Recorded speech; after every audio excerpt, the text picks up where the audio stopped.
Bonjour à toutes et tous, bienvenue dans les coulisses du Grand Lyon. Mon invité du jour, Philippe Mérieux, bonjour. Bonjour. Donc vous êtes pédagogue, alors on vous a invité pour parler d'éducation. Est-ce que le sujet qui vous tient à cœur est bien traité dans cette campagne présidentielle qui commence ? Il n'est pas vraiment beaucoup traité. On a eu un excursus d'Emmanuel Macron à Marseille qui a lancé un petit peu la campagne. On a eu la proposition d'Anne Hidalgo de doubler le salaire des enseignants. À côté de ça, on a relativement peu de propositions en matière éducative et je le regrette. En même temps, sans jeu de mots, l'éducation est relativement présente dans la campagne à travers quand même les thèmes idéologiques qui sont traités.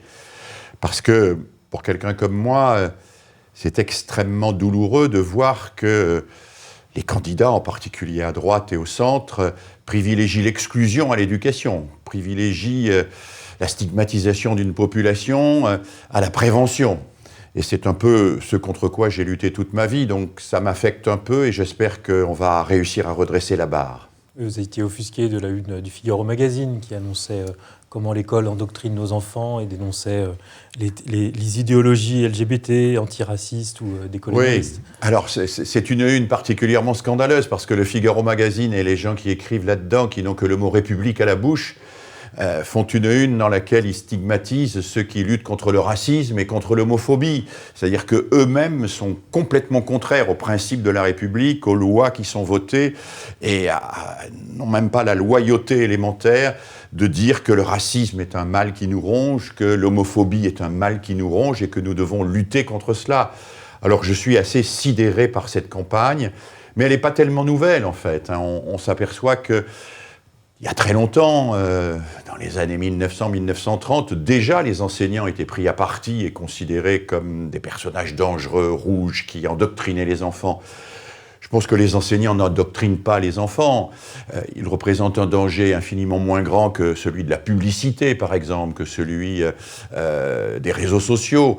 Personne ne s'offusque aujourd'hui du fait qu'une grande majorité d'enfants regardent la télévision le matin avant d'aller à l'école, des dessins animés sans aucune valeur, qui sont entrecoupés de publicités, d'un nombre de publicités fantastiques. Si ça, c'est pas de l'endoctrinement, à un moment où les enfants sont dans une phase d'attention que l'on dit un peu flottante, où ils sont donc très réceptifs à la publicité, si ce n'est pas de l'endoctrinement, qu'est-ce que c'est ? Mais de toute évidence, ça n'intéresse pas nos collègues du Figaro. Mais est-ce que ce qu'on appelle l'idéologie woke est un sujet au sein de l'éducation nationale ? Non, l'idéologie woke n'est pas un sujet aujourd'hui dans l'éducation nationale. C'est un sujet pour Jean-Michel Blanquer, parce que Jean-Michel Blanquer en a fait une occasion de se lancer dans une campagne personnelle en réunissant autour de lui un certain nombre de ceux et celles qui lui sont proches. Mais ça n'est pas du tout un sujet. Un certain nombre d'enseignants soient sensibles à la question des minorités, à la place des minorités dans notre pays et plus globalement dans le monde, c'est une évidence et c'est une bonne chose. Maintenant que ces enseignants prêchent une idéologie de rejet de la race blanche, comme on le voit écrit ici ou là, ou de l'Occident, ça me paraît complètement fantaisiste. Je ne vois pas de collègues, je ne connais pas de collègues qui sont dans cet esprit-là. Et le reportage du Figaro était un reportage très largement anonymé, qui faisait état d'informations, il faut bien le dire, relativement invérifiables. Pour poursuivre sur la thématique du féminisme, vous avez vu que le pronom « yel » est rentré au dictionnaire du Robert, que ça scandalise Jean-Michel Blanquer. Et vous, est-ce que c'est un souci pour l'apprentissage de la langue française ? Non, pour moi, ce n'est pas un souci du tout, et je trouve absolument hallucinant que cette entrée dans le dictionnaire ait fait un bruit aussi fort que cela. Bon, ce pronom est utilisé d'une manière extrêmement minime, marginale. Je ne pense pas que son entrée au dictionnaire change quoi que ce soit. Bon, en revanche, ce pronom renvoie à un phénomène de société qui est réel. Un phénomène de société sur la question du genre, sur le fait qu'un certain nombre d'enfants, d'adolescents s'interrogent aujourd'hui, plus tôt que d'habitude et plus systématiquement que d'habitude, sur cette question du genre. Alors je pense qu'il faut traiter cette question. Il faut traiter la question de l'angoisse des enfants et des adolescents, de la manière dont les parents peuvent accueillir cette angoisse. Il faut regarder cela de près et il ne faut pas se cacher derrière son petit doigt qui est en réalité le pronom « yel ». il faut s'interroger sur ce que notre société envoie comme message à ses enfants inquiets et à ses parents qui ne savent pas toujours comment faire avec eux. Et cela me renvoie à une question à laquelle je suis extrêmement attaché, qui est le déficit en France considérable de l'accompagnement à la parentalité. Nous sommes un pays qui a pris un retard colossal dans ce domaine. Je pense à une question tout à fait fondamentale pour moi, qui est l'usage des écrans. Vous savez que l'usage des écrans sur les enfants et les adolescents a des effets que nous connaissons aujourd'hui, qui sont catastrophiques. Catastrophiques pour les apprentissages, catastrophiques pour la santé, catastrophiques pour la construction de l'attention, pour la construction de l'intelligence. Or là-dessus, quel est l'accompagnement des parents? La plupart des parents ne sont pas démissionnaires, ils sont simplement démunis. Ils sont démunis et il faudrait pouvoir proposer aux enfants autre chose que ces écrans. Mais là encore, ça n'est pas l'objet, hélas, de cette campagne électorale. J'aimerais qu'on s'intéresse beaucoup à cela, qu'on arrête de stigmatiser ceux et celles qui font leur possible pour éduquer les enfants et qu'on se demande qu'est-ce qu'on offre réellement à notre jeunesse. Qu'est-ce qu'on offre à nos enfants aujourd'hui? Juste d'un mot, vous avez parlé de la proposition d'Anne Hidalgo de doubler les salaires des enseignants. Vous êtes favorable à cette idée? Non, je pense que doubler, c'est un chiffre, voilà, ça marque l'opinion, ça fait parler les enseignants. Non, je crois qu'effectivement, le métier d'enseignant mérite d'être dévalorisé. Et le lapsus est significatif, d'être revalorisé. Et un rapport du Sénat, qui est paru précisément hier, montre bien à quel point les enseignants français sont, dans l'espace européen, parmi les moins bien payés et les moins bien reconnus. Pratiquement 10 000 € de moins par an qu'un enseignant allemand, par exemple.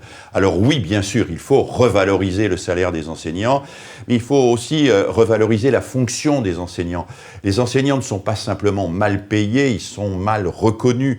Ils ont le sentiment d'être méprisés par un ministre qui leur dicte leur comportement quotidien, qui les attaque d'une manière quasiment constante en les traitant d'islamo-gauchistes, qui considère que ce sont des gens dont il faut contrôler les actes et évaluer les actes à chaque pas et à chaque instant. Et je pense que cette considération, cette déconsidération dans laquelle ils sont, les rend à la fois tristes, amers, même pas tellement révoltés. J'ai connu une époque où les enseignants étaient vraiment révoltés.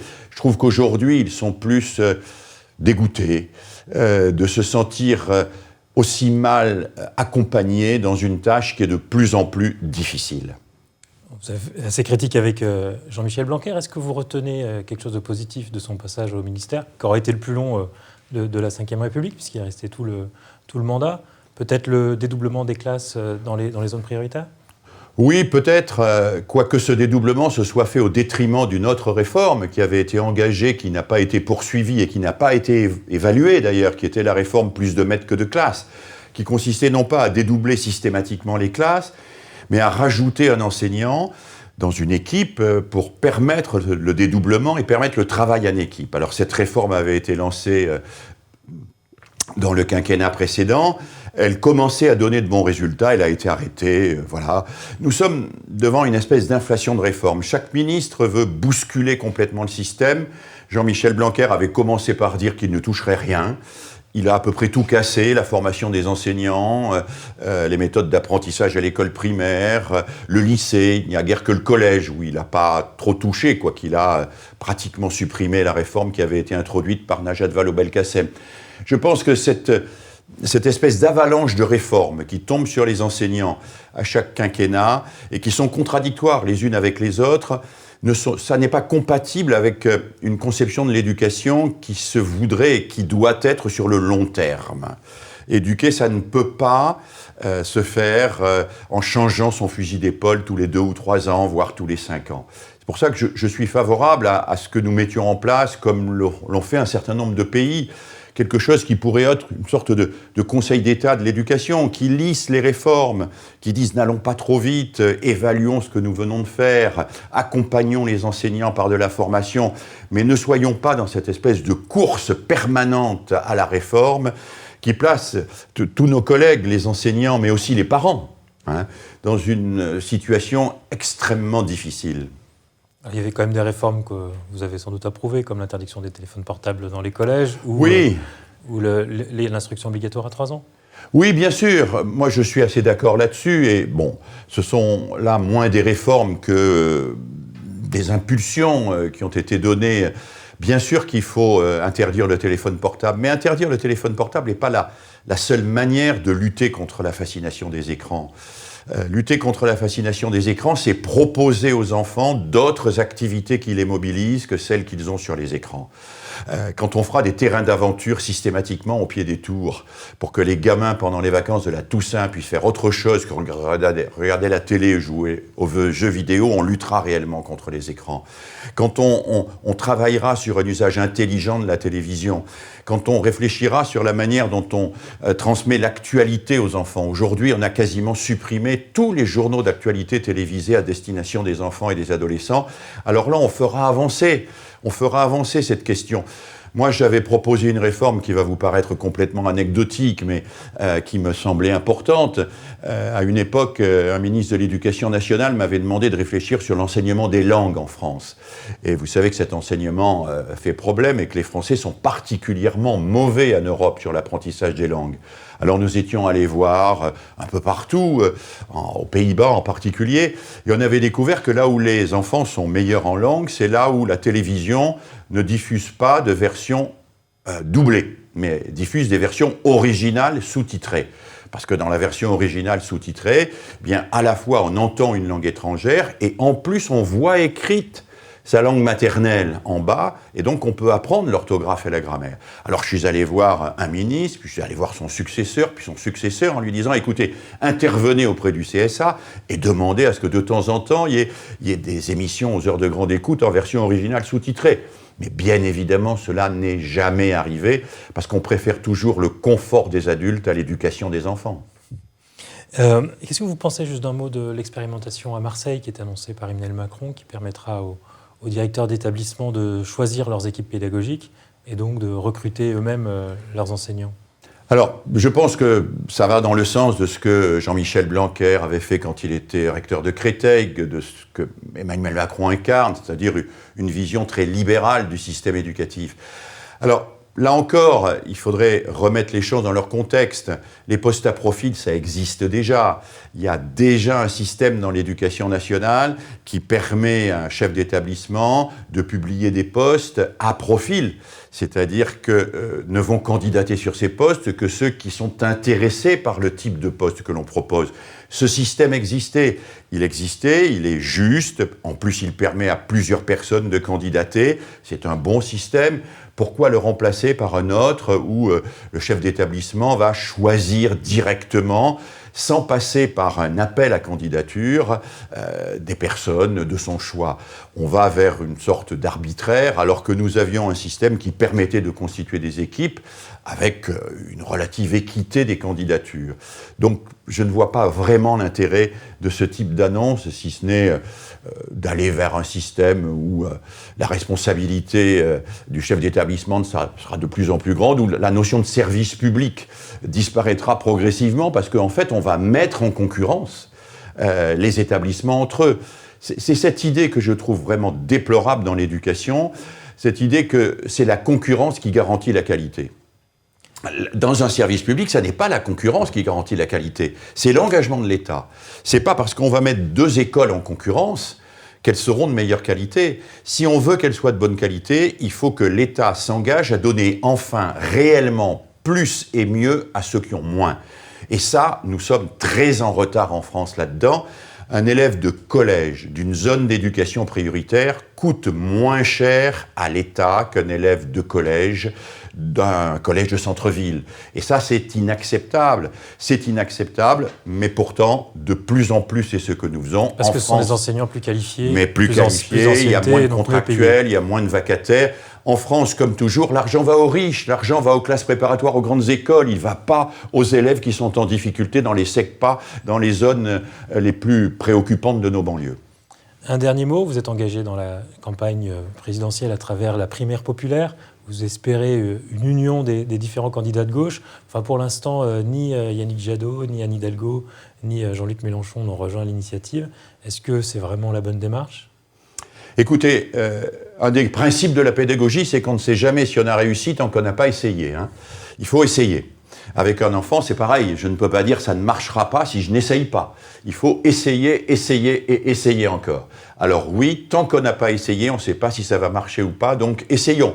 Et donc on va essayer jusqu'au bout qu'il y ait un candidat qui porte une vision à la fois progressiste et écologique de la République dans une élection où on voit plutôt monter des visages sombres de cette République, voire des visages anti-républicains.